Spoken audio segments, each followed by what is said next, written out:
Bollywood ನಟಿ ದೀಪಿಕಾ ಪಡುಕೋಣೆ ಅವರು ಗುರುವಾರ ಡಿಸೆಂಬರ್ 14ರ ರಾತ್ರಿ ತಿರುಪತಿ ವೆಂಕಟರಮಣ ಸ್ವಾಮಿ ದೇವಸ್ಥಾನಕ್ಕೆ ಭೇಟಿ ನೀಡಿದ್ದಾರೆ. ಗೋವಿಂದನ ನಾಮಸ್ಮರಣೆ ಮಾಡುತ್ತಾ ಸಾಮಾನ್ಯ ಭಕ್ತರೊಂದಿಗೆ 3.5 ಗಂಟೆಗಳ ಕಾಲ ನಡೆದು ತಿರುಮಲವನ್ನ ದೀಪಿಕಾ ತಲುಪಿದ್ರು. ಮೆಟ್ಟಿಲುಗಳ ಮೂಲಕ ತಿರುಮಲ ತಲುಪಿದ ನಂತರ ಕಾರಿನಲ್ಲಿ ರಾಧೇಯಂ ಅತಿಥಿ ಗೃಹಕ್ಕೆ ದೀಪಿಕಾ ತೆರಳಿದ್ರು. ಗುರುವಾರ ರಾತ್ರಿ ತಿರುಮಲದಲ್ಲಿ ತಂಗಿದ್ದ ದೀಪಿಕಾ ಪಡುಕೋಣೆ ಶುಕ್ರವಾರ ಬೆಳಗ್ಗೆ ದೇವರ ದರ್ಶನವನ್ನ ಪಡೆಯಲಿದ್ದಾರೆ. ಅಂದಹಾಗೆ ಈ ವರ್ಷ ದೀಪಿಕಾ 2 ಹಿಟ್ ಸಿನಿಮಾಗಳಲ್ಲಿ ಕಾಣಿಸಿಕೊಂಡಿದ್ದಾರೆ. ಅವರು ನಟಿಸಿದ್ದ ಪಠಾಣ್ ಸಿನಿಮಾವು ದೊಡ್ಡ ಮಟ್ಟದ ಗೆಲುವನ್ನ ಸಂಪಾದಿಸಿದ್ರೆ, ಅತಿಥಿ ಪಾತ್ರ ಮಾಡಿದ್ದ ಜವಾನ್ ಸಿನಿಮಾವು ಕೂಡ ದಾಖಲೆ ಬರೆದಿದೆ. ಇನ್ನು 2024ರಲ್ಲೂ ಕೂಡ ದೀಪಿಕಾ ಅವರ ಸಾಲು ಸಿನಿಮಾಗಳು ತೆರೆಗೆ ಬರಬೇಕಿವೆ.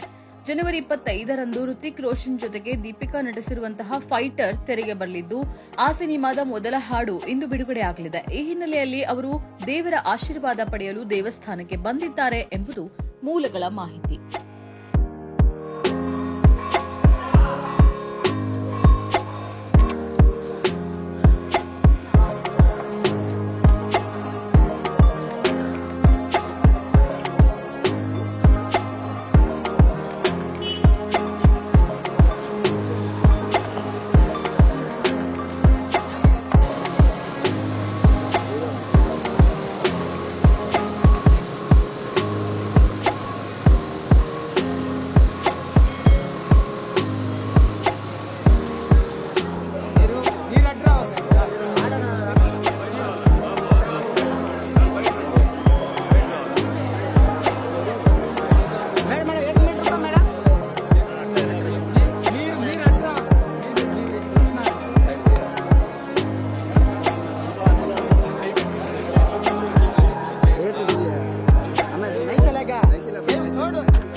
Madam 1 minute